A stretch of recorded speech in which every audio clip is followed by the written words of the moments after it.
Hello students, welcome to Agmic Academy. I am your teacher for this lecture and welcome to the discussion through MCQ series. Alright, now we'll be revising the various concepts of the chapter through this series. Now today's lecture would be based on the chapter relations and functions. अब particularly देखो जिस हम topic के ऊपर questions करेंगे वो होंगे relations के ऊपर बेटा. And in relations you know we talk about reflexive relations, symmetric, transitive, equivalence relation.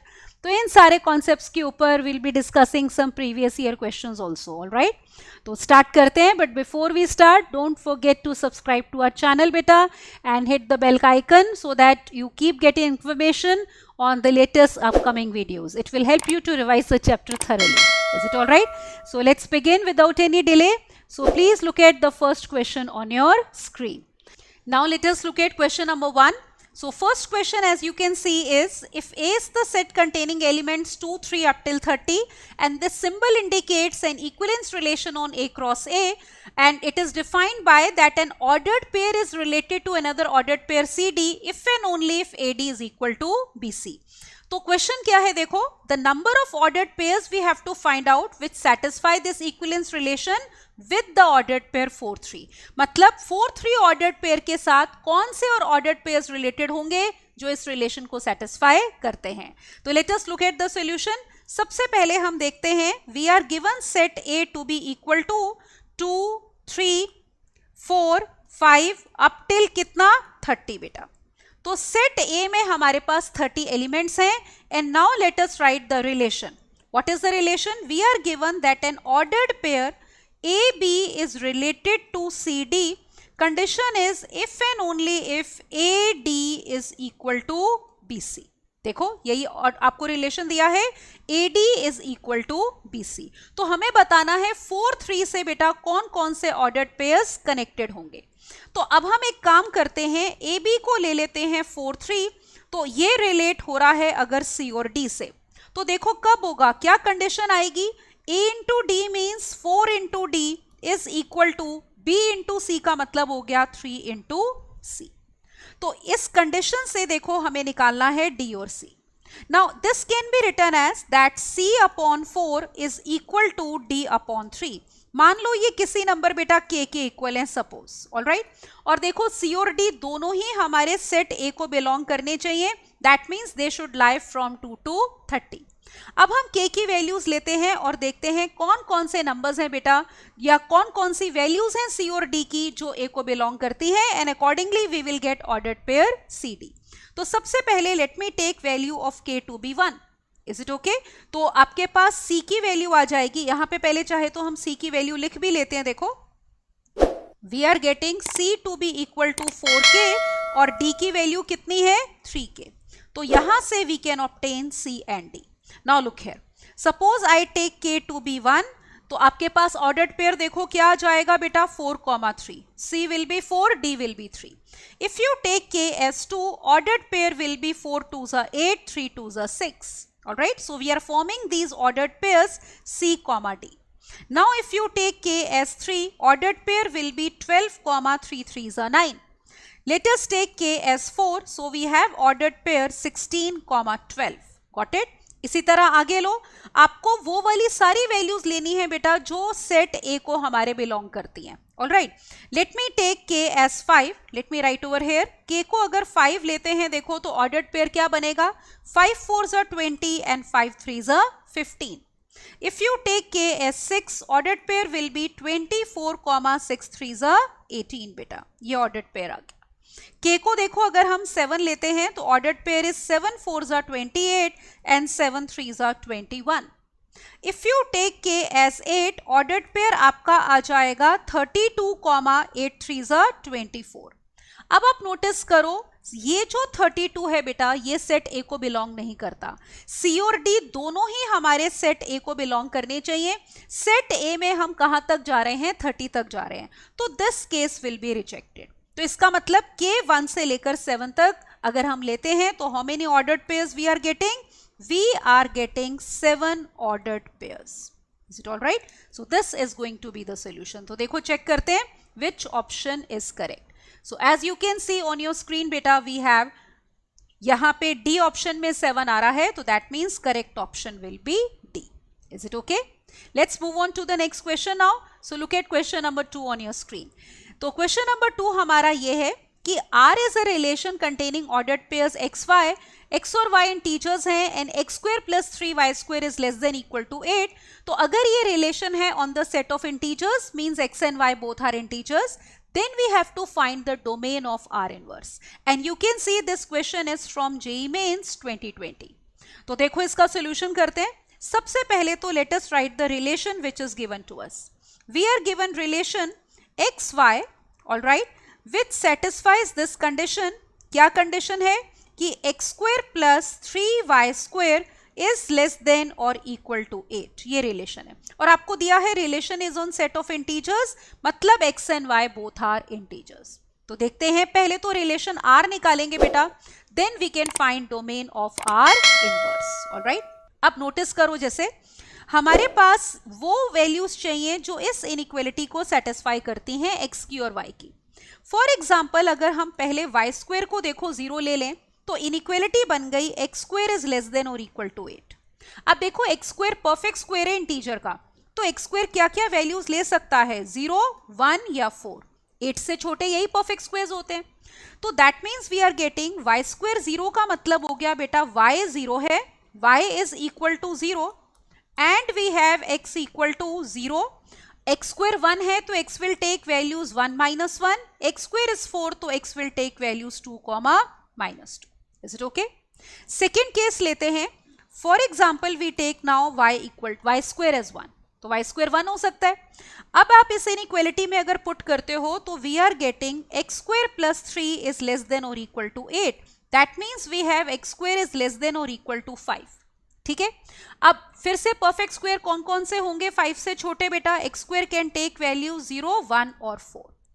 That means y square देखो अगर 1 है तो y can take values 1 minus 1 और x कॉरस्पॉन्डिंग वैल्यूज लेगा 0. Again x square is 1, x can be 1 और minus 1 and x square is 4, x can be 2, minus 2. Okay, अब मान लो अगर हम लेते हैं बेटा y स्क्वायर की वैल्यू 4, आप कहो कि ये भी तो परफेक्ट स्क्वायर है. तो अगर आप इस इनइक्वालिटी में पुट करते हो, देखो if we put in this inequality we will be getting x square plus 12 is less than or equal to 8. This implies x square is less than equal to minus 4. अब देखो ये तो possible नहीं है, किसी भी इंटीजर का square negative नहीं होता, तो ये केस रिजेक्ट हो जाएगा. दैट मीन्स अब y की हम और बड़ी वैल्यूज नहीं ले सकते. तो हमारे पास यही वाले केसेस आए हैं. देखो कौन से, एक तो ये वाला केस है जब y 0 है, x ये वैल्यूज ले रहा है, और y अगर 1 माइनस 1 है तो x is taking these values. Alright, अब देखो जो रिलेशन है हमारा, जैसे मान लें suppose we say let R be a relation from set A to B. तो देखो A सेट होगा फर्स्ट एंट्रीज का, मतलब X जो वैल्यूज ले रहा है, तो क्या क्या वैल्यूज ले रहा है लिखते हैं. A सेट में आपके पास एलिमेंट्स आ जाएंगे, नोटिस करो X जो वैल्यूज ले रहा है, मतलब ऑर्डर्ड पेयर x y अगर R को बिलोंग कर रहा है बेटा, तो x जो वैल्यूज लेगा that will form set A. तो x is taking value 0, 1, minus 1, 2 and minus 2. Is it all right? तो ये हमारे पास वैल्यूज आ गई. और B सेट में देखो क्या वैल्यूज आ रही हैं, y क्या वैल्यूज ले रहा है, y इज 0 या फिर 1 या माइनस 1, तो B सेट ये हो गया. Is it okay? ये हो जाएगा. And we have to find now domain of R inverse. Now note करो कि अगर आपके पास बेटा R रिलेशन है A से B में, तो R inverse will be a relation from B to A. Is it all right? तो जो R की आपकी रेंज थी वो हमारी R इनवर्स की क्या बन जाएगी, डोमेन बन जाएगी. So now we can say that therefore domain of R inverse, all right, we need to find domain of R inverse. So this will be equal to 0, 1 and minus 1. ये domain हो गई. तो check करते हैं which option is correct. All right, so let us check the correct option. तो देखो domain चाहिए थी हमें, तो you can see 0, 1, minus 1, that means A option में है, as you can see. All right, so we can say correct option will be A. All right, so this was question number 2. अगला move करते हैं बेटा, let's move on to the next question now. Look at now question number 3 on your screen. Let's see what is given to us. We are given that R1, R2, R2 relations defined as follows. R1 में वो सारे ordered pairs हैं बेटा जो R square मतलब R cross R. R is the set of real numbers. तो A and B both are real numbers. और कोई ordered pair R1 में तब आता है अगर A square plus B square is a rational number. देखो Q किसका सेट होता है? रैशनल नंबर्स का. A square plus B square belonging to Q means sum is a rational number. और R2 में वो सारे ऑर्डर्ड पेयर्स आ रहे हैं जिसमें A और B रियल नंबर्स हैं, पर A square plus B square should not be a rational number. मतलब नॉन रैशनल मतलब इररैशनल होना चाहिए. रियल है तो आपको पता है real is the set which contains rational as well as irrationals. All right. So let's start this question. सबसे पहले हम बात करते हैं relation R1 की. All right. So let me write here relation R1. तो R1 में वो सारे ordered pairs हैं A B बेटा such that A square plus B square belong to Q. Is it all right? ये हैं जिसमें A और B both are real numbers. अब आप ऑप्शन देखो जरा. ऑप्शन में आपको किसके बारे में बताना है? ट्रांजिटिव के बारे में. नोटिस करो कि R1 R2 दोनों ट्रांजिटिव हैं, नाइदर R1 R2 ट्रांजिटिव है, R1 ट्रांजिटिव है, R2 इज नॉट, या R2 ट्रांजिटिव है, R1 is not. So we have to check transitivity of both the relations. तो यहाँ पे हम R1 की पहले चेक करते हैं ट्रांजिटिविटी. तो उसके लिए एज्यूम कर लेते हैं let AB, BC belong to R1. मान लो ये R1 को बेटा बिलोंग करते हैं. Is it all right? अब देखो अगर दोनों R1 को बिलोंग करते हैं तो हमारे पास ये आ गया, कंडीशन ये है A square plus B square भी रैशनल होगा और B square plus C square भी रैशनल होगा. तो A square plus B square belongs to Q and side by side B square plus C square will also belong to Q. अब देखो relation transitive तब होता है कि अगर A B B C R1 में है तो ए सी भी होना चाहिए. तो आपको ये चेक करना है क्या A square plus C square बेटा रैशनल है या नहीं है. तो ये चीज हमें चेक करनी है. तो वी वांट टू चेक कि अगर A square plus B square rational number है, B square plus C square rational number है, तो क्या A square plus C square हमेशा रैशनल होगा? तो देखो चेक करते हैं. Let me take a counter example. Counter example के लिए सपोज हम मान लेते हैं let A B equal to √3 + 1. Let us take suppose value of b is √3 - 1 और मान लो c की वैल्यू लेते हैं √2√3. ये आपको हिट एंड ट्रायल से बेटा बनाने पड़ते हैं जब भी हमें काउंटर एग्जाम्पल देना होता है कि ऐसा पॉसिबल नहीं है. तो एक ही एग्जाम्पल काफी होता है ये बताने के लिए कि ट्रांजिटिव नहीं है या सिमेट्रिक नहीं है या रिफ्लेक्सिव नहीं है. देखो अगर कोई चीज ट्रू है तो उसको इन जनरल प्रूफ करना है, फॉल्स है तो one counter example is sufficient. तो इसको करते हैं. अब देखो यहाँ पे look here what is A square plus B square. ये हो जाएगा इन दोनों का square 3 + 1 + 2√3 + 3 + 1 - 2√3 which is equal to 8 which is a rational number. तो ये बात हमारी सेटिस्फाई हो गई. अब देखो B square plus C square, this will come out to be 3 + 1 - 2√3 और सी स्क्वायर आ गया 2√3. This is equal to 4. Again it is a rational number. तो मतलब ये बात भी ट्रू है. अब हम निकालते हैं A square plus C square. This will be equal to 3 + 1 + 2√3 और +2√3. तो ये आ गया आपके पास 4 + 4√3. आप देखो ये रैशनल नंबर नहीं है. It is not a rational number. इसका मतलब ये हुआ from here we conclude that A, C ordered pair does not belong to R1. Is it okay? क्योंकि R1 को तभी बिलोंग करता अगर A square plus C square rational होता. This implies R1 is not transitive. ठीक है, तो R1 तो बेटा हमारा ट्रांजिटिव नहीं है. अब हम आते हैं R2 पे. R2 देखो क्या था हमारा. R2 एज यू कैन सी ये था कि जिसमें ऑर्डर्ड पेयर ए बी आ रहा है और A square plus B square non rational है. So let's do this. Alright, now let us talk about R2.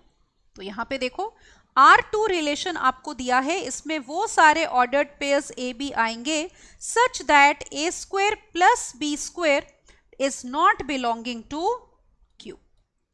ये ठीक है, और ए और बी आपके क्या है बेटा? रियल नंबर्स हैं.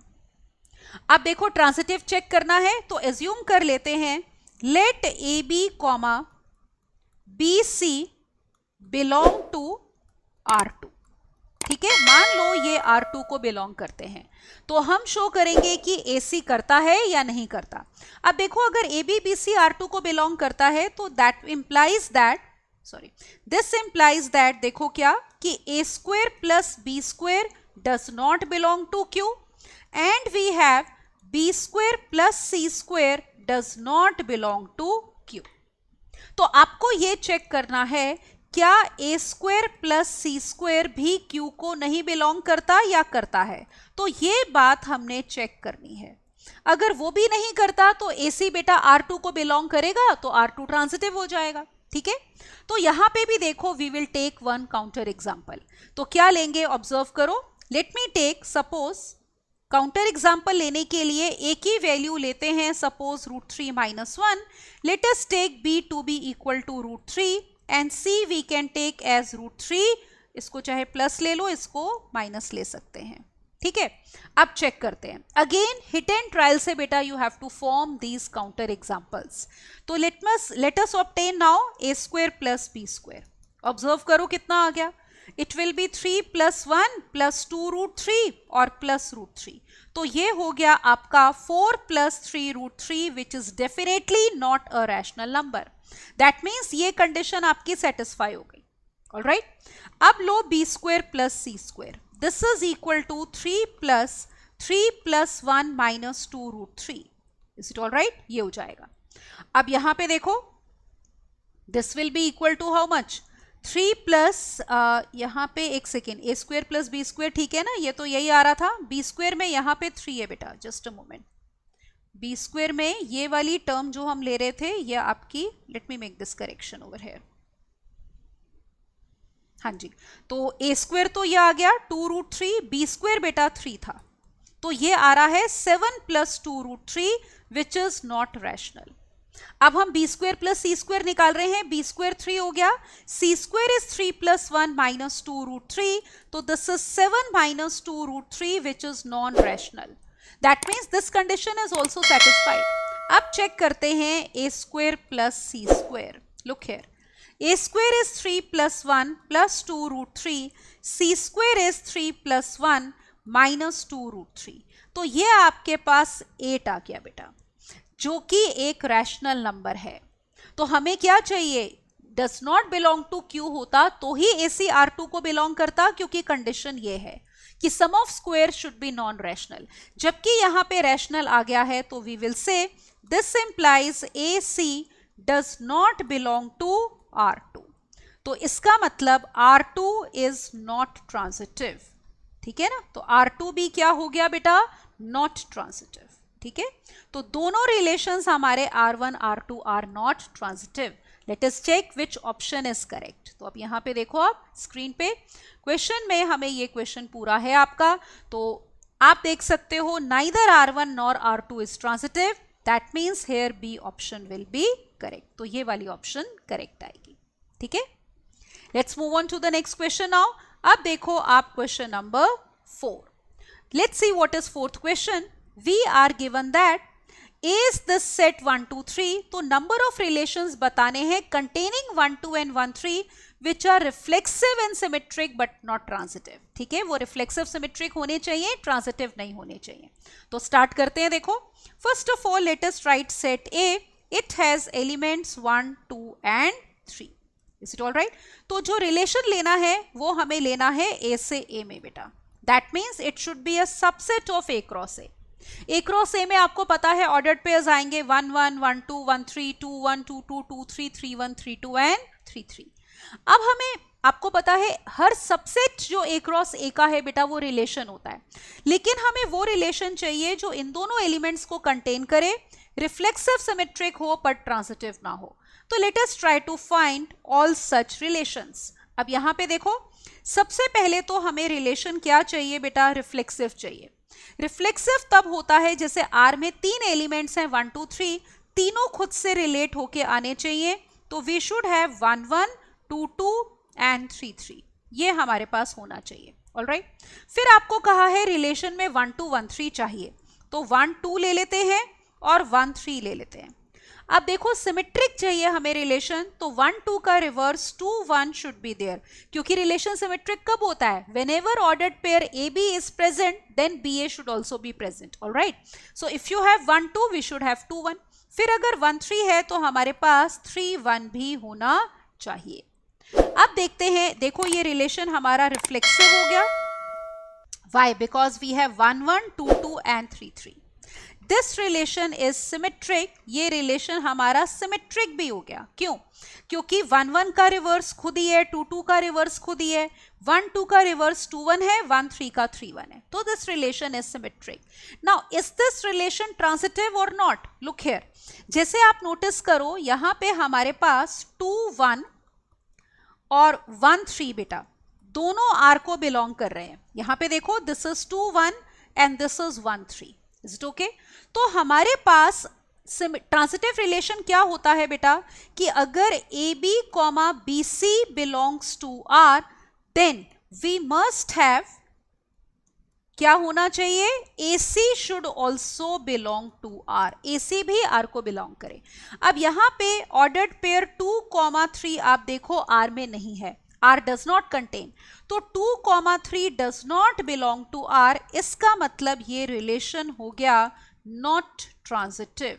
This is not transitive. तो हमें ऐसा ही रिलेशन चाहिए था which is reflexive, symmetric and not transitive. तो हमें मिल गया. तो एक रिलेशन तो देखो ये आ गया. अब अगर इससे छोटा रिलेशन तो हम बना नहीं सकते. A क्रॉस A में अगर आप ऑब्जर्व करो बेटा, तो number of elements in A cross A will be equal to 3 3 9. तो 7 ऑर्डर्ड पेयर्स तो यही आ गए आपके. तो अगर आप मान लो अगला ऑर्डर्ड पेयर लेते हो बेटा 2 3, तो क्योंकि सिमेट्रिक है तो आपको 3 2 भी लेना पड़ेगा, फिर वो ट्रांजिटिव भी हो जाएगा. Are you getting it? जैसे 7 ऑर्डर्ड पेयर्स ऑलरेडी आ चुके हैं A क्रॉस A के, तो अगर हम एक और ऑर्डर्ड पेयर मान लो 2 3 लेते हैं तो 3 2 भी लेना पड़ेगा सिमेट्रिक के लिए, then it will become transitive also. So there is only one relation जिसमें कि सारी कंडीशंस हमारी सेटिस्फाई हो रही हैं. क्या क्या कंडीशंस थी? देखो कि वो रिफ्लेक्सिव हो, सिमेट्रिक हो, ट्रांजिटिव नहीं हो और 1 2 और 1 3 को कंटेन करता हो. तो since there is only one such relation that means A option will be correct. Is it okay? तो करेक्ट ऑप्शन हमारी कौन सी है? ए. अगले क्वेश्चन पे मूव करते हैं. देखो now let us look at question number 5. Question number 5 हमारा ये है, ऑब्जर्व करो. Let's see what is given. कि A सेट कंटेन्स 1 2 3 एलिमेंट्स, तो नंबर ऑफ इक्विवेलेंस रिलेशंस चाहिए containing 1 2. When is a relation equivalence? When it is reflexive, symmetric as well as transitive. तो देखो definition आपको याद होगी कि हमारे पास कोई भी रिलेशन इक्विवेलेंस तब होता है when it is reflexive, symmetric और एज वेल एज ट्रांजिटिव. है ना, तीनों बातें हमारी होनी चाहिए बेटा. तो करते हैं. सबसे पहले तो आप ये देखो सेट A क्या है हमारा. We have set A containing elements 1 2 and 3. तो देखो A क्रॉस A सेट में आपके क्या क्या ऑर्डर्ड पेयर्स आएंगे, एक बार ही लिख लेते हैं चाहे तो ऑर्डर्ड पेयर्स. तो it will contain 9 ordered pairs. कौन कौन से? 1 1 1 2, then we will have 1 3. Alright. फिर आपके पास आएगा बेटा 2 1 2 2 2 3, then we will have 3 1 3 2 and 3 3. Alright. ये तो ये हमारे पास आ गया A क्रॉस A. अब कोई भी जो रिलेशन होता है वो A क्रॉस A का सबसेट होता है. हमें फॉर्म करने हैं equivalence relations. Is it alright? Containing element, कौन सा एलिमेंट देखो वो कंटेन करना चाहिए? Let us see. It should be containing this element 1 2. तो हमें कंटेनिंग एलिमेंट 1 2 वाले इक्विवेलेंस रिलेशन फॉर्म करने हैं. अब देखो फॉर्म करते हैं. पहला जैसे लेते हैं मान लो R1. अब क्योंकि देखो इक्विवेलेंस है तो हमें रिलेशन क्या चाहिए बेटा? रिफ्लेक्सिव चाहिए. Isn't it? We want it should be reflexive. तो हर एलिमेंट खुद से रिलेट होके आना चाहिए. तो we should have 1 1 2 2 and we should have 3 3. ये आना चाहिए. ऑलराइट. अब देखो उसके बाद आपको सिमेट्रिक भी चाहिए और आपको कंटेनिंग 1 2 चाहिए. 1 2 है तो हमारे पास 2 1 भी होना चाहिए. Is it alright? तो आप ये देखो, ये रिलेशन रिफ्लेक्सिव हो गया, सिमेट्रिक हो गया और ये ट्रांजिटिव भी है। ट्रांजिटिव की कंडीशन आपको याद है बेटा, कब ट्रांजिटिव होता है कि अगर A B comma B C belong कर रहे हैं आर को, is it all right, then we have this condition that A C should also belong to R. तो अगर ये कंडीशन है तो ट्रांजिटिव होगा। तो आप देखो इसमें कोई भी आप दो ऑर्डर्ड पेयर्स लोगे, जैसे 1 2 2 1 तो 1 1 है, 2 1 1 2 तो 1 1 है, तो ये कंडीशन सेटिस्फाइड है। तो ये वाला रिलेशन हमारा हो गया इक्विवेलेंस रिलेशन। तो एक रिलेशन तो ये आ गया। और देखो क्या हम कोई और रिलेशन फॉर्म कर सकते हैं बेटा, चेक करते हैं। Look here, let me take another relation say R2। Suppose it contains ordered pairs, क्योंकि रिफ्लेक्सिव है तो ये तो चाहिए ही। 1 1 we require, then we require 2 2, हमें चाहिए बेटा 3 3, और फिर आपको कहा है 1 2 होना चाहिए, तो we'll have to take 2 1 also. तो ये तो वही ऑर्डर्ड पेयर्स आ गए जो हमने पिछले रिलेशन में लिए हैं। अब कुछ और लेते हैं। सपोज आई टेक 1 3, तो उसका रिवर्स 3 1 होना चाहिए टू मेक इट सिमेट्रिक। अब देखो जैसे 2 1 1 3 है, तो ट्रांजिटिव होने के लिए 2 3 भी होना चाहिए। तो I will have to take 2 3, और क्योंकि सिमेट्रिक है तो 2 3 है तो हमें 3 2 भी लेना पड़ेगा। Is it all right? तो आप देखो ये कितने ऑर्डर्ड पेयर्स आ गए बेटा, these are 9 ordered pairs and this is nothing but A cross A. तो ये भी हमारा क्या आ गया, इक्विवेलेंस रिलेशन। तो this is also an equivalence relation. अब देखो इससे बड़ा तो आप बना ही नहीं सकते, क्योंकि ये सेट किसके इक्वल है, this is nothing but A cross ए। ठीक है ना? तो इससे बड़ा सबसेट इसका कैसे बनेगा? तो दो ही ऐसे रिलेशंस हैं बेटा जो कि इस एलिमेंट 1 2 को कंटेन करते हैं, all right, and which are equivalents, that means which are reflexive, symmetric as well as transitive. So you can see B option आएगी 2, तो that means correct option will be B. Got it? तो ये हमारी correct option हो गई। ये देखो यहाँ पे अब options आपको visible हैं बेटा यहाँ पे, yes, तो correct option will be here B option, क्योंकि ऐसे हमें कितने relations मिले हैं, 2 relations मिले हैं। Got it? अगले क्वेश्चन पे मूव करते हैं। देखो this was question number 5, now look at question number 6। Late us see what does it से। X is a family of sets and R is a relation in X defined by A is disjoint from B। दो देखो sets disjoint कब होते हैं, देखो एक बारी हम यहाँ पे देखते हैं। जैसे अगर हमें ये कहा है A and B are disjoint बेटा, तो अगर हमें कहा जाता है कि ये डिसजॉइंट सेट्स हैं, तो ये तब होते हैं कि जैसे अगर आप इनका वेन डायग्राम देखो तो इनमें डिसजॉइंट दिखाते हैं, जुड़े हुए नहीं दिखाते। और ऐसा तब होता है जब इनकी इंटरसेक्शन बेटा आपस में क्या होती है, एम्प्टी। तो दो सेट्स डिसजॉइंट तब होते हैं जब इंटरसेक्शन एम्प्टी हो। तो ऐसे ही दो सेट्स आपस में रिलेटेड हैं अंडर रिलेशन आर। तो आपको बताना है आर जो है रिफ्लेक्सिव, सिमेट्रिक, ट्रांजिटिव या एंटीसिमेट्रिक में से क्या होगा। So let's start the equation. So let us write the relation R. It will contain all the ordered pairs AB, जिसमें A और B दो सेट्स हैं, और कैसे सेट्स हैं कि उनका इंटरसेक्शन आपस में क्या है, एम्प्टी है। ऑलराइट, अब देखो हम यहाँ पे एक एक करके सारी बातें चेक करते हैं। पहले देखो रिफ्लेक्सिव, कि ये रिलेशन रिफ्लेक्सिव है या नहीं है। अब देखो कोई भी आप सेट ले लो, क्या हमेशा उसका खुद के साथ इंटरसेक्शन डिसजॉइंट होगा? कोई जरूरी नहीं है, सिर्फ एम्प्टी सेट का होता है। जैसे अगर आप फाई इंटरसेक्शन फाई लोगे बेटा, सिर्फ तो ही फाई आएगा। जैसे अगर मैं कोई सेट ए ले लूं विच कंटेन्स मान लो एलिमेंट 1, तो इसमें ए इंटरसेक्शन ए जो है आपका, that will be equal to A itself, that is this set containing element 1, तो it is not an empty set. Is it all right? तो इसका मतलब हर बार ए आर को नहीं बिलोंग करता। रिफ्लेक्सिव तभी होता है ना when every element is related to itself. तो हमें यहाँ पे एग्जांपल मिल गया कि ये वाला set A does not belong to relation R, that means R is not reflexive. ठीक है ना? तो आर बेटा रिफ्लेक्सिव हमारा नहीं होगा। अब आते हैं अगले पे कि ये सिमेट्रिक होगा या नहीं। तो let us check whether this relation is symmetric और नॉट। अब सिमेट्रिक के लिए नोटिस करो, हम एज्यूम कर लेते हैं कि let A B belong to R. ठीक है, मान लो ये ordered pair A B R को बिलोंग करता है। अब देखो कोई ordered pair A B R को कब बिलोंग कर रहा है, जब हमारे पास उसका इंटरसेक्शन जो है वो क्या हो जाएगा, एम्प्टी। तो वही तो रिलेशन है, देखो इंटरसेक्शन शुड बी एम्प्टी। अगर ए इंटरसेक्शन बी एम्प्टी है बेटा तो बी इंटरसेक्शन ए बी क्या होगा, फाई होगा। Why? Because we have this property that A intersection B is same as B intersection A बेटा। तो दोनों आपस में क्या होते हैं, इक्वल होते हैं। So this implies that B A belongs to R बेटा। ऑलराइट, तो जब भी ए बी आर को बिलोंग करता है तो बी ए बी आर को बिलोंग कर रहा है, this implies R is symmetric. तो आर रिलेशन हमारा क्या हो गया, सिमेट्रिक हो गया।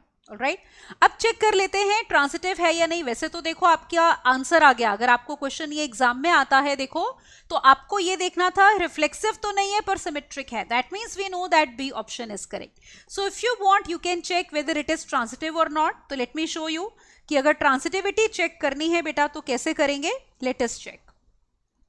तो इसमें हम एज्यूम कर लेते हैं ट्रांसिटिव रिलेशन के लिए, let A B comma B C belong to R बेटा।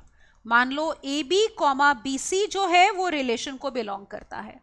तो ऐसा कब होगा, this implies A intersection B is empty and we have B intersection C also empty. Is it okay? तो हमारे पास ये हो गया। अब देखो अगर दोनों ही एम्प्टी हैं तो क्या ए इंटरसेक्शन सी भी एम्प्टी होगा। एग्जाम्पल देखो, फॉर एग्जाम्पल ए में एलिमेंट्स हैं बेटा 1 2, सपोज बी कंटेन एलिमेंट्स से 3 4 और मान लो सी में एलिमेंट्स हैं बेटा 1 5। Is it okay? तो you can see in this case, आप ऑब्जर्व करो कि ए और बी इंटरसेक्शन एम्प्टी है तो ये कंडीशन सेटिस्फाइड है। There is no common element in B and C, तो बी इंटरसेक्शन सी भी एम्प्टी हो गया। बट नोटिस करो A intersection C contains one element that is 1। एक एलिमेंट कॉमन है तो जरूरी नहीं है कि इंटरसेक्शन सी भी एम्प्टी होगा। इस केस में it is not empty, this implies A C does not belong to R. Is it okay? So that means R is not transitive. तो ये रिलेशन हमारा ट्रांसिटिव बेटा नहीं है। Is it all right? तो ट्रांसिटिव नहीं है। एक देखो इसमें फोर्थ ऑप्शन आपको और दी हुई है, एंटी सिमेट्रिक। तो चेक करते हैं what do we mean when we say a relation is anti symmetric. कभी आपको ऑप्शन में ये आ जाए तो कोई रिलेशन एंटी सिमेट्रिक कब होता है, we say that R is anti symmetric relation R. ठीक है, अगर हम बात करें कि relation R is anti symmetric if, condition देखो ये होती है if A B comma B A दोनों आर को बिलोंग करते हैं if and only if A is equal to B. तो मतलब अगर इक्वल है तो ही आर को बिलोंग करेंगे। तो आप नोटिस करो जैसे ए बी और बी ए आर को बिलोंग कर रहे हैं मतलब उनका इंटरसेक्शन एम्प्टी होना चाहिए। तो वो तो तब भी हो सकता है जब ए और बी क्या हो, अनइक्वल हो। जैसे अगर आप ए को ले लो मान लो 1 2 और हम बी को लेते हैं बेटा 3 4, तो you can see that A intersection B भी एम्प्टी है। Is it all right? And we have B intersection A also equal to 5। तो इसका मतलब ये हो गया दोनों आर को बिलोंग कर रहे हैं पर इक्वल नहीं है। Is it all right? So we have A B comma B A both belonging to R, but here A is not equal to B, that means this relation is not anti-symmetric। तो ये relation हमारा ना ही reflexive था बेटा, ना ही transitive था, ना ही antisymmetric. This relation was just symmetric. तो ये रिलेशन सिमेट्रिक था। तो इसका मतलब हमारे पास देखो करेक्ट ऑप्शन क्या आ जाएगी, तो correct option in this case will be symmetric, मतलब बी ऑप्शन। तो करेक्ट ऑप्शन हम यहाँ पे लिख देते हैं B. Got it? So I hope this question is clear to you. All right, so let's move further and don't forget to subscribe to our channel also. All right, so आगे चलो देखो, let us now look at question number 7 on your screen. 7th question ध्यान से पढ़ते हैं। देखो क्या दिया है आपको, दिया है R is the set of real numbers। Statement 1 दी है, कोई ऑर्डर्ड पेयर A में कब लाई करता है बेटा, अगर y माइनस एक्स इंटीजर है। मतलब ये, और आपको ये दिया है कि ये इक्विवेलेंस रिलेशन ऑन आर है। तो रिलेशन क्या है, कोई भी ऑर्डर्ड पेयर आर में तब आ रहा है बेटा अगर डिफरेंस इंटीजर है। तो स्टेटमेंट 1 ये है, क्या ये इक्विवेलेंस रिलेशन है, मतलब कि इन्होंने दिया हुआ है, हम चेक करेंगे ट्रू है या नहीं है। स्टेटमेंट 2 ये है कि इसमें एक और रिलेशन दिया है आपको B, in which ordered pair R में तब है जब x is equal to alpha y for some rational number alpha, और बोल रहे हैं ये भी इक्विवेलेंस रिलेशन है। तो आपको चेक करना है कि कौन सी स्टेटमेंट ट्रू है और कौन सी फॉल्स है। तो पहले हम स्टेटमेंट 1 में रिलेशन ए लेते हैं कि उसमें ऑर्डर्ड पेयर तब है जब y minus x is an integer. तो let me take relation A, is it all right. तो हम पहला रिलेशन लेते हैं a relation.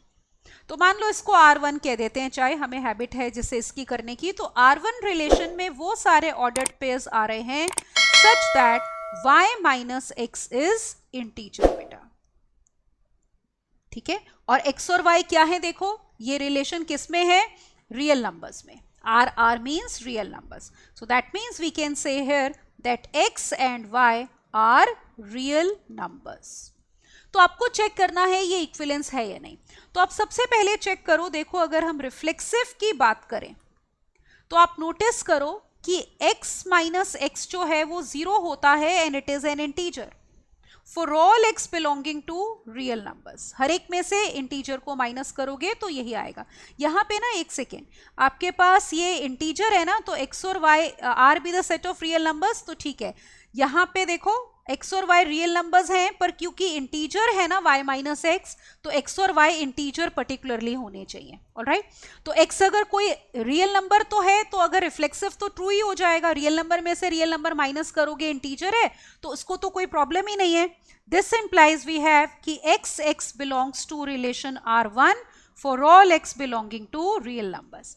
This implies R1 is reflexive बेटा। तो ये रिलेशन हमारा हो गया reflexive. Now let us check whether R is symmetric और नॉट। तो देखो चेक करते हैं कि सिमेट्रिक है या नहीं है बेटा, ऑलराइट। तो अब यहाँ पे नोटिस करो, एज्यूम कर लेते हैं let x y belong to R1। तो ordered pair x y belong कर रहा है किसको, R1 को। तो इसका मतलब ये हो गया बेटा we have y minus x is integer, ठीक है। तो मान लो ये लैम्डा है where lambda is any integer, क्योंकि कंडीशन यही थी ना कि ऑर्डर्ड पेयर कब है बेटा, जब y minus x will be integer. अब आप नोटिस करो, अगर y माइनस एक्स इंटीजर है तो x minus y will be minus lambda and it is again an integer because negative of an integer is integer. This implies y comma x will also belong to R1. So whenever xy belongs to R1, we have yx belonging to R1. This implies R1 is symmetric. Alright, तो ये हमारा क्या हो गया, symmetric हो गया। अब हम चेक करते हैं कि ये ट्रांजिटिव है या नहीं है। Is it all right? तो ट्रांजिटिव के लिए हम एज्यूम कर लेते हैं बेटा let xy comma yz belong to R1. तो let us write here let xy comma yz belong to R1. ठीक है, मान लो ये R1 को बिलोंग करता है। तो what does this imply? Again use this definition कि कोई भी, देखो ये डेफिनेशन थी ना हमारी कि x कॉमा y कब बेटा R1 को बिलोंग कर रहा है, जब second entry minus first entry is an integer. So let's apply this implies y minus x is an integer. मान लो ये लैम्डा 1 हो गया, alright. And similarly we can take z minus y is also an integer, let it be lambda 2। So here lambda 1 and lambda 2 both are integers. Got it? अब अगर हम इन दोनों equations को देखो ऐड कर लें, तो on adding we get y minus x plus z minus y is equal to lambda 1 plus lambda 2। तो आप नोटिस करो हमारे पास y कैंसिल हो गया, we are getting z minus x is equal to this. अब देखो lambda 1 plus lambda 2 will again be an integer because sum of two integers is an integer. मान लो ये कोई इंटीजर लैम्डा है, तो this is equal to lambda which is an integer again. So this implies that ordered pair x comma z will also belong to R1. All right, so this implies R1 is transitive. तो ये relation बेटा हमारा transitive भी हो गया। तो आपने observe किया ये रिलेशन रिफ्लेक्सिव भी है, सिमेट्रिक भी है, ट्रांजिटिव भी है। तो what does this imply? This implies R1 is an equivalence relation. ठीक है ना, ये इक्विवेलेंस रिलेशन हो गया। तो इसका मतलब जो हमारी स्टेटमेंट 1 थी बेटा वो क्या है, ट्रू है।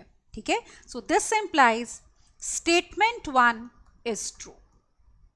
All right, now let us see statement 2. statement 2 देखते हैं क्वेश्चन में क्या दी थी हमें. so look at now second statement बेटा. second statement as you can see is this कि वो सारे ordered pairs relation B में आएंगे for which x is equal to alpha y where alpha is any rational number. all right, so let me take this B relation, इसको हम R2 कह देते हैं. तो now I am taking relation B. all right, तो B मतलब R2, it will contain all the ordered pairs xy such that x is equal to alpha y where alpha is any rational number. और x और y हमारे क्या थे बेटा, real numbers थे. all right, तो चेक करते हैं सबसे पहले कि ये रिलेशन रिफ्लेक्सिव है या नहीं है. अब देखो इसमें जैसे अगर आप कोई भी रियल नंबर लेते हो बिलोंगिंग टू, जैसे x लिया belonging to r, you know that x can be written as 1 into x और 1 क्या है आपका रैशनल नंबर है. तो इस टाइप की कंडीशन मिल गई ना हमें कि x can be written as alpha into x. तो this implies x, x will belong to r, ये रियल नंबर्स है और रिलेशन है हमारा R2. ये सेट किसका है, रियल नंबर्स का है. ऑलराइट, यहाँ पे R is indicating set of real numbers बेटा. तो ये हमारे रियल नंबर्स का सेट है. तो x, x R2 को बिलोंग करता है for all x belonging to R. This shows that R2 is reflexive. तो R2 बेटा हमारा रिफ्लेक्सिव हो गया. अब चेक करते हैं इज इट सिमेट्रिक. तो ये देखो सिमेट्रिक चेक करने के लिए let us assume that xy belong to R2. तो let us assume ordered pair xy is belonging to R2. तो आप देखो इसमें हमें ये शो करना है क्या हर बार yx भी बिलोंग करेगा. तो एक एग्जांपल लेते हैं. जैसे आप देखो अगर हम ले लें 0 इज इक्वल टू से 1 इंटू या 0 इंटू 1 ले लो, ऐसे ले लो. Is it all right, 0 can be written as 0 into 1. यहाँ पे ये हमारा x है, this is y and this is alpha. तो अल्फा 0 हो सकता है ना, यहाँ पे अल्फा हमारा 0 है बेटा जो कि क्या है, रैशनल नंबर है. तो I can write 0 as 0 into 1. तो दैट मीन्स ये ऑर्डर्ड पेयर 0,1 जो है ये हमारा बिलोंग कर रहा है किसको, R2 को. पर क्या इसका रिवर्स 1,0 करेगा. आप देखो यहां से अगर हमारे पास ये कंडीशन है तो आप 0 को नीचे तो नहीं लेकर आ सकते ना. यू कैनॉट राइट कि अगर x इज इक्वल टू यहाँ पे अल्फा y है तो it does not imply that y is equal to some beta into x बेटा, क्योंकि अल्फा का रेसिप्रोकल आएगा यहाँ पे. चाहे मैं अल्फा की टर्म्स में ही लिख देती हूँ देखो, so that there is no confusion. तो y should be 1 upon alpha into x. अब देखो अल्फा अगर आपका 0 है तो 1 अपॉन अल्फा यहाँ पे बनेगा 1 upon 0 which is not a rational number. This shows that we have a case where yx is not belonging to R2. yx का मतलब that is 1,0 does not belong to R2. तो एक भी counter example मिल गया तो that means it is not symmetric. So R2 is not symmetric. अब देखो अगर symmetric नहीं है तो obviously it will not be an equivalence relation. All right. So this implies R2 is not equivalence relation, right? That means statement 2 is false. तो statement 2 जो है आपकी क्या हो जाएगी, false हो जाएगी. Got it? तो statement 1 बेटा ट्रू थी क्योंकि वो equivalence relation आया था R1. R2 equivalence नहीं है क्योंकि वो symmetric नहीं है, तो statement 2 is false. तो let us check which option is correct. All right? तो करने में थोड़ा सा ये क्वेश्चन लेंदी हो जाता है बेटा क्योंकि सारी चीज़ें चेक करनी पड़ती हैं, reflexive, symmetric as well as transitive. Alright, मैं प्रॉपरली लिख रही हूँ बेटा इसलिए थोड़ा टाइम ज़्यादा लग रहा है, पर आप जब एग्जाम में करोगे of course you don't have to write properly, you have to just write in rough या फिर अपने माइंड में ही आप सोचोगे, तो it won't take you that much time as I am taking. Okay, I am writing everything so that you are able to understand it. All right. तो अब देखो statement 1 true है, statement 2 false है, तो ये हमारी B ऑप्शन है. तो that means correct option is B. Got it? तो ये था हमारा question number 7. Let's move on to the next question now. Look at question number 8. 8th question पढ़ते हैं. हमें दिया है consider the following relation on the set of real square matrices of order 3। मतलब 3x3 के ऑर्डर के हमें matrices लेने हैं और एंट्रीज हैं रियल नंबर्स। आपको दिया है रिलेशन R जिसमें ऑर्डर्ड पेयर ए बी आ रहा है और ए बी आर मैट्रिसेस। कब एक मैट्रिक्स दूसरे से रिलेट हो रहा है? When you can write A as P inverse BP for some invertible matrix P। तो स्टेटमेंट 1 है कि R इक्विवेलेंस रिलेशन है और स्टेटमेंट 2 है for any two invertible matrices MN MN inverse N inverse M inverse. अब देखो ये जो स्टेटमेंट 2 है ये तो डायरेक्ट रिजल्ट है हमारा। ये देखो हम बोलते हैं what is the direct result कि अगर आपके पास M और N इन्वर्टिबल मैट्रिसेस हैं, अगर ये इन्वर्टिबल होते हैं तो ये प्रॉपर्टी होती है बेटा कि अगर आप उनका इनवर्स लेते हो तो लॉ ऑफ रिवर्सल अप्लाई होता है ना। You have N inverse into M inverse, तो दिस रिजल्ट इज ट्रू। तो क्योंकि ये ट्रू है तो इसका मतलब हमें ये पता चल गया कि स्टेटमेंट 2 जो है दैट इज ट्रू। स्टेटमेंट 2 जो है आपकी ट्रू है वो डायरेक्ट रिजल्ट है। तो हमें स्टेटमेंट 1 चेक करनी है। तो उसके लिए let me take this relation R that is this. तो अब हम लिखते हैं हमारा रिलेशन R बेटा। तो रिलेशन R ये है कि इसमें ऑर्डर्ड पेयर आ रहा है A और B, where A B are these are square matrices of order 3, square matrices of order 3।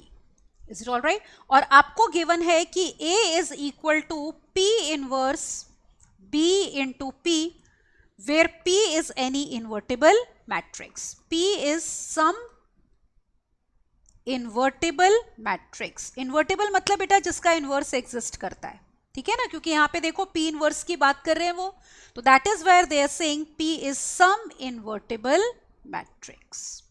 All right? तो यही दिया है हमें, तो चेक कर लो, ये देखो, ठीक है। These are square matrices of order 3 A और B और P है सम इन्वर्टिबल मैट्रिक्स। तो हम चेक करेंगे क्या ये इक्विवेलेंस रिलेशन है या नहीं है। तो सबसे पहली चीज हम लेते हैं रिफ्लेक्सिव। रिफ्लेक्सिव में आप नोटिस करो कि A R को बिलोंग करेगा या नहीं। तो हम चेक करते हैं, क्या आप A को लिख सकते हो P inverse AP for some invertible matrix P? Yes, we can. If you take P to be equal to identity matrix of order 3, तो आपको पता है कि इसके डिटर्मिनेंट की वैल्यू नॉन जीरो होती है तो ये इन्वर्टिबल होता है। And we can write matrix A as I inverse into A into I। Y?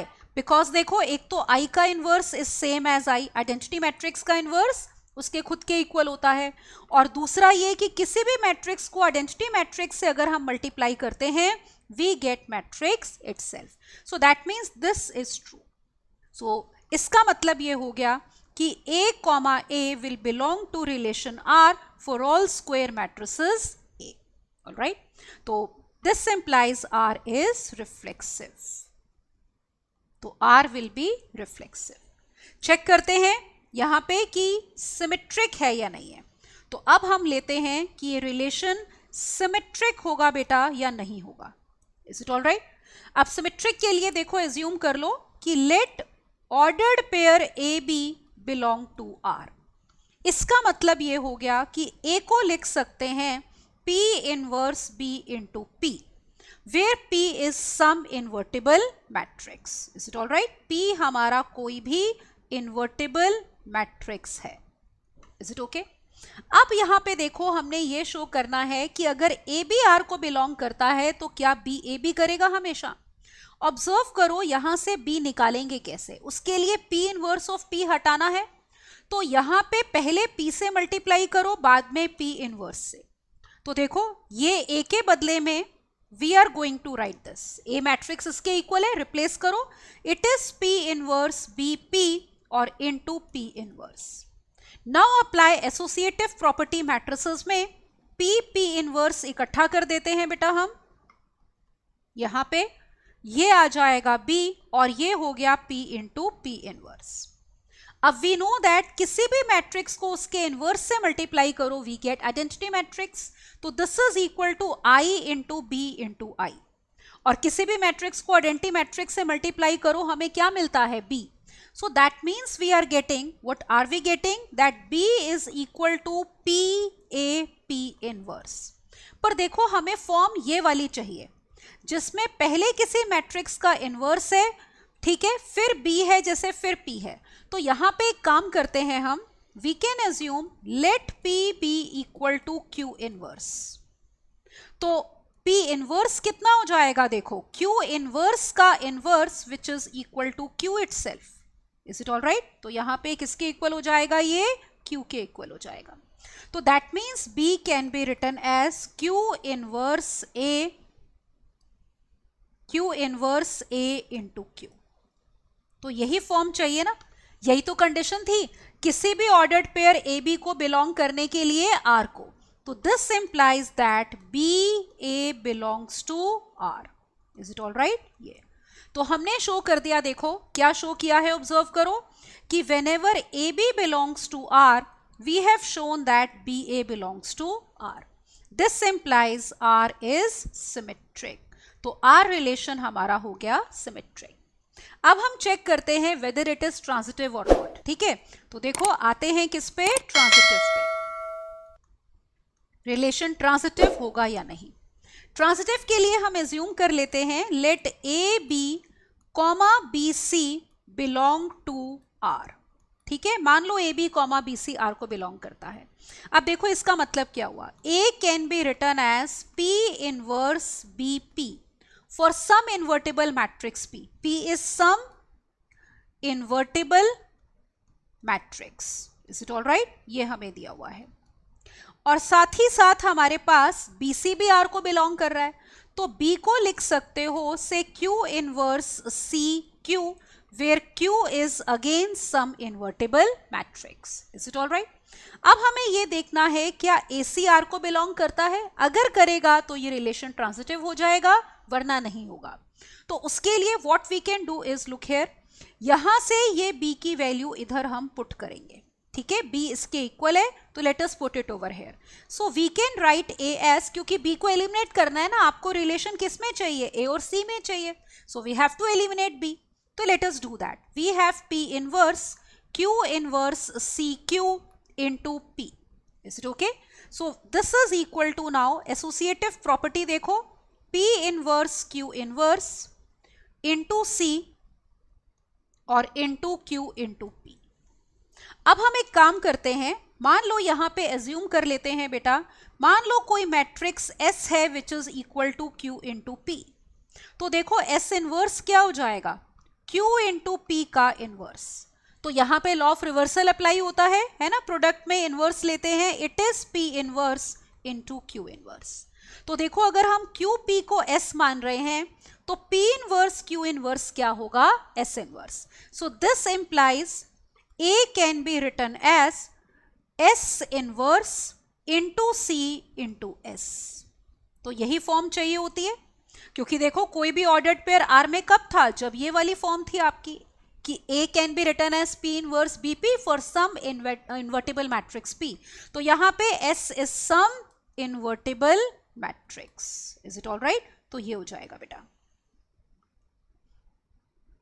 Is it okay? क्योंकि P और Q इन्वर्टिबल है तो S भी इन्वर्टिबल होगा। तो यहां से पता चला कि AC is belonging to R, तो ये R को बिलोंग करता है। Is it okay? Just a moment. तो ये हो गया। दिस इंप्लाइज बेटा R हमारा क्या हो गया, ट्रांजिटिव।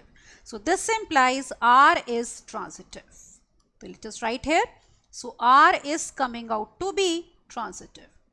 तो देखो R रिफ्लेक्सिव भी है, सिमेट्रिक भी है, ट्रांजिटिव भी है। So hence R is an equivalence relation. तो hence R is an equivalence relation. तो स्टेटमेंट 1 यही थी ना, तो this implies statement 1 is true. और स्टेटमेंट 2 तो हमने पहले ही बोला था ट्रू है, याद है, डायरेक्ट रिजल्ट था। देखो यहां पे let us see the question now, look at the question. ठीक है, now it is completely visible to you. तो देखो स्टेटमेंट 2 जो थी हमारी, वो तो हमने पहले ही कहा था कि ट्रू है यहां पे, और 1 भी ट्रू आ गई है। तो अब देखो ये ए ऑप्शन रॉन्ग हो गई, क्योंकि इसमें बोल रहे हैं स्टेटमेंट 1 फॉल्स है, इसमें बोल रहे हैं स्टेटमेंट 1 ट्रू है, स्टेटमेंट 2 भी ट्रू है। Statement 2 is correct explanation of 1। 2 जो है वो 1 की एक्सप्लेनेशन नहीं है बेटा, दोनों इंडिविजुअली आपस में ट्रू है। तो इसका मतलब सी ऑप्शन आएगी, स्टेटमेंट 1 ट्रू है, स्टेटमेंट 2 ट्रू है, statement 2 is not a correct explanation of statement 1, तो that means here correct option will be C. Got it? So this was question number 8. समझ में आ गया? अगले क्वेश्चन पे मूव करते हैं बेटा. Look at now question number 9 on your screen. Let's see what is given. We are given that एक relation R है which contains ordered pair XY. X और Y रियल नंबर्स हैं और X is WY for some rational number W. देखो अभी हमने एक question किया था जिसमें था ना X is alpha Y for some rational alpha, and if you can recall वो रिलेशन हमारा क्या था, सिमेट्रिक नहीं था.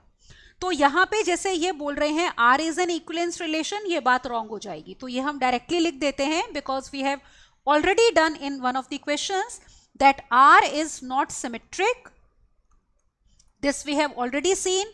तो this implies R is not equivalence relation. ठीक है, अभी एक क्वेश्चन में हमने ये चीज करी है जिसमें आपको W की जगह सिंबल अल्फा दिया हुआ था.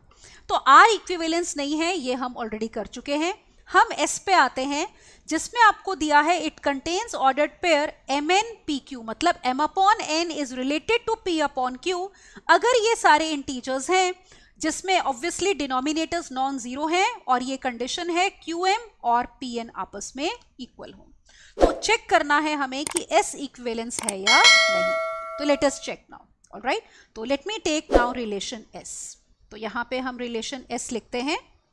रिलेशन S देखो क्या गिवन है. It will contain ordered pairs of the type M upon N comma P upon Q such that M N P Q बेटा सारे के सारे इंटीजर्स हैं, obviously denominators are non zero, and QM is equal to PN. QM equal to PN का देखो मतलब क्या है कि अगर आप इसको इससे मल्टीप्लाई करते हो तो ये प्रोडक्ट इसके इक्वल होना चाहिए. तो let us check if it is equivalence और नॉट. ऑलराइट, तो सबसे पहले हम चेक करते हैं reflexive.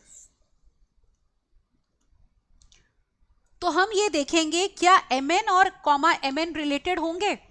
Will Mn upon Mn belong to S. ये कब बिलोंग करेंगे, देखो कंडीशन क्या है. If N into M is equal to, देखो कितना, N इंटू P का मतलब N इंटू M, यही हो गया ना. कंडीशन क्या थी, QM is equal to PN, QM is PN. तो N M is equal to, ज्यादा ही है राइट साइड पे हम लिख सकते हैं इसको Mn बेटा, ये देखो Mn. तो दोनों इक्वल होते हैं, तो this implies it will belong to S. Alright, so therefore S is reflexive, क्योंकि ये ट्रू होगा for all Mn belonging to integers. Alright, where obviously N is non zero. तो हर एलिमेंट खुद से रिलेट होगा क्योंकि ये रिजल्ट हमारा ट्रू है, जो कि देखो हमारी कंडीशन थी कोई भी ऑर्डर्ड पेयर S में होने के लिए. अब हम चेक करते हैं वेदर इट इज सिमेट्रिक और not. So look here, now let us check if it is symmetric और नॉट. तो एज्यूम कर लो, let Mn comma PQ belong to S. अब ये कब कर रहा है, देखो जब QM is equal to PN. अब हमें ये शो करना है कि ये सिमेट्रिक है या नहीं. तो उसके लिए आपको ये शो करना होगा क्या PQ कॉमा MNS को बिलोंग करता है या नहीं. अब देखो ये कब करेगा, कंडीशन क्या थी यहां पे देखो ऊपर, लुक हियर. कंडीशन ये थी QM should be equal to कितना, PN. तो यहां पे हो जाएगी NP should be equal to MQ. तो condition should be that MQ should be equal to NP. अब आप नोटिस करो, अगर ये ट्रू है तो ऑब्वियसली ये इस बात को इंप्लाई करता है. अगर QM है तो MQ के इक्वल होगा, PN है तो NP के इक्वल होगा. तो अगर ये रिजल्ट ट्रू है तो ये भी ट्रू होगा. This implies this will be true. So whenever AB is belonging to S, BA is also belonging to S. This implies S is symmetric. Alright, तो S हमारा रिलेशन क्या हो गया, सिमेट्रिक. अब हम चेक करते हैं transitive. Alright, now let us check if it is transitive और नॉट. तो ट्रांजिटिव के लिए एज्यूम करते हैं कि मान लो Mn कॉमा PQ S को बिलोंग करते हैं और suppose PQ comma R S जो हैं वो बिलोंग करते हैं दोनों एस को। तो अब कंडीशन अप्लाई करो, इसका मतलब हमारे पास ये है Q M is equal to P N and we have S P is equal to R Q according to the definition. अब हमें ये शो करना है क्या ये जो आपका एम एन है बेटा, क्या ये आर एस से रिलेट करेगा या नहीं करेगा। तो आपको पी और क्यू को एलिमिनेट करना है, तो उसके लिए इन दोनों को आपस में कर दो multiply. We are getting Q M S P is equal to P N R Q.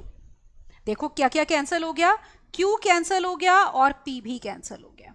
Are you getting it? So we are getting M S is equal to N R and this implies that we have mn comma rs belongs to s, क्योंकि यही condition तो चाहिए, rn होना चाहिए sm के। इस बात को ऐसे लिख सकते हो, rn is equal to s into m. So whenever we have mn pq and pqrs belonging to s, we have this condition mn comma rs belonging to s. This implies R is ठीक है, relation S था हमारा, so this implies S is transitive. तो देखो ये reflexive भी है, symmetric भी है, ट्रांजिटिव भी है, so hence S is an equivalence relation. तो S हमारा है equivalence relation. तो अब चेक करते हैं, तो इसका मतलब ये कौन सी स्टेटमेंट थी, देखो ये हमें कौन सी स्टेटमेंट में दिया था, इसमें ऐसे ही लिखा हुआ है, स्टेटमेंट नहीं दी है, तो S हमारा इक्विवेलेंस है, ऑलराइट, और R नहीं था। R look here, R was not an equivalence relation, ठीक है, बट S है, तो S R इक्विवेलेंस है, रॉन्ग है, तो ये वाला करेक्ट हो जाएगा। देखो C option, S is an equivalence relation but R is not an equivalence relation. That means इस क्वेश्चन में जो करेक्ट ऑप्शन है दैट विल बी C, ठीक है, तो C ऑप्शन हमारी करेक्ट हो गई। क्लियर? तो अब देखो अगले क्वेश्चन पे मूव करते हैं बेटा। I hope this question number 9 is clear to you. Alright, now look at one last question, question number 10.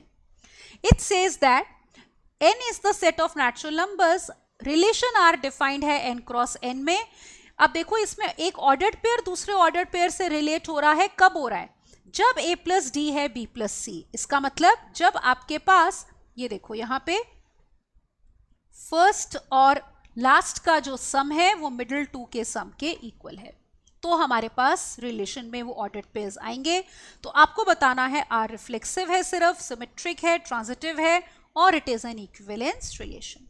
So let's start the solution, ठीक है। तो रिलेशन लिखते हैं सबसे पहले। तो रिलेशन में A be ordered pair relate हो रहा है सी कॉमा डी से। कब हो रहा है बेटा, if and only if A plus D is equal to B plus C, और आपके पास A B C D all are natural numbers because this is a relation on n cross n। Okay, तो check करते हैं हम कि ये reflexive, symmetric, transitive है या नहीं। तो सबसे पहले इसमें चेक करो reflexive. Let us check if it is reflexive और नॉट। अब आप नोटिस करो, क्या ए बी रिलेट करेगा ए बी से where A and B are natural numbers? ये देखो बिल्कुल करेगा, क्योंकि रिलेशन क्या है, A plus D should be equal to B plus C, तभी दो ऑर्डर्ड पेयर्स आपस में रिलेट हो रहे हैं। तो यहाँ पे ए प्लस बी और बी प्लस ए बेटा सेम होता है। So this is true, why? Because we have A plus B equal to B plus A for all A B belonging to N, ठीक है। इसका मतलब हर ऑर्डर्ड पेयर खुद से रिलेट कर रहा है। This implies R is reflexive. All right, तो R हमारा हो गया reflexive. Now let us check whether it is symmetric or not. तो अब हम चेक करते हैं क्या ये रिलेशन सिमेट्रिक है। तो एज्यूम कर लो, let AB be related to CD मान लो।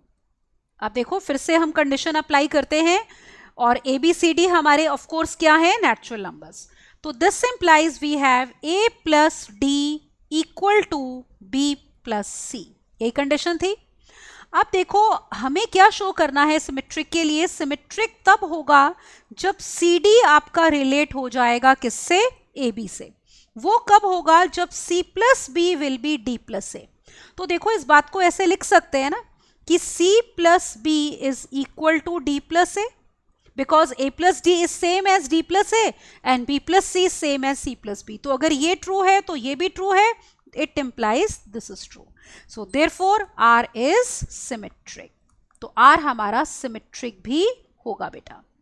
अब चेक करते हैं transitive. Now let us check whether this relation is transitive or not. All right. So let us assume that let AB be related to CD बेटा, and एक और ordered pair दूसरे से लेते हैं। मान लो CD ऑर्डर्ड पेयर रिलेट हो रहा है EF से, तो कंडीशन अप्लाई करो, A plus D will be B plus C and C plus F will be D plus E. All right, so we are getting A plus D is equal to B plus C and we have C plus F is equal to D plus E. अब इन दोनों equations को हम कर देते हैं add. तो क्यों add कर रहे हैं बेटा? क्योंकि आपको अब रिलेशन चाहिए ए बी में और ई एफ में, तो आपको सी और डी को एलिमिनेट करना है। तो if you add we are getting A plus D plus C plus F, all right, this is equal to B plus C plus D plus E. We are getting this. देखो क्या क्या cancel हो गया यहाँ पे। तो हमारे पास एक तो देखो C कैंसिल हो गया और एक D कैंसिल हो गया, तो C और D एलिमिनेट हो गए। We are getting A plus F is equal to B plus E. This implies that AB is related to CE. क्यों? क्योंकि देखो A plus C comma E नहीं, E कॉमा F, तो यहाँ पे आएगा आपका E कॉमा F। ठीक है, यही दिखाना था हमने। ये देखो फर्स्ट और लास्ट का सम मिडिल टू के सम के इक्वल होना चाहिए। So we have A plus F equal to B plus E। This shows that R is transitive. All right, तो ये रिलेशन हमारा रिफ्लेक्सिव भी है, सिमेट्रिक भी है, ट्रांजिटिव भी है, hence it is an equivalence relation. So hence R is an equivalence relation. ठीक है, तो देखते हैं कौन सी ऑप्शन हमारी करेक्ट है बेटा। तो लुक हियर, तो ये क्वेश्चन था आपका। तो you can see that it is reflexive only गलत है। अगर देखो रिफ्लेक्सिव लिखा होता अकेला तो हम बोल देते कि हाँ रिफ्लेक्सिव है, पर ओनली रिफ्लेक्सिव ये बात गलत है क्योंकि ये सिमेट्रिक और ट्रांजिटिव भी है। Similarly it is not symmetric only, reflexive भी है, ट्रांजिटिव है। सिमिलरली ये भी नहीं आएगा because it is reflexive and symmetric, तो इक्विवेलेंस आएगा। तो that means only one option is correct and that is D option. पता चला बेटा? तो हमारे पास इस क्वेश्चन में डी ऑप्शन क्या हो गई? करेक्ट हो गई। ऑल राइट, सो इस लेक्चर में बेटा you have seen that we have done some questions on relations, और बेसिकली हम रिलेशंस में वो क्वेश्चंस कर रहे थे जिनमें हमें या तो ये बताना था कि रिलेशन की डोमेन रेंज के बारे में बात कर रहे थे, और we were talking about when a relation is reflexive, symmetric, transitive या anti symmetric. All right, and we were talking about equivalence relations. तो इस लेक्चर में इतना ही करते हैं। अब क्योंकि देखो चैप्टर का नाम है हमारा relations and functions, so in the next lecture we will do MCQs on functions. All right, तो डू नॉट फॉरगेट टू बेटा subscribe to our channel and press the bell icon so that you do not miss out on any of the important MCQ discussions which we will be doing. All right, they will be very helpful to you. तो I hope you are practising. Please do practice a lot बेटा, क्योंकि उसी से आपको grip बनेगी questions पे। You will get to know कि किस टाइप से हम रिलेशंस को प्रूव करते हैं, इक्विवेलेंस या नहीं प्रूव करते।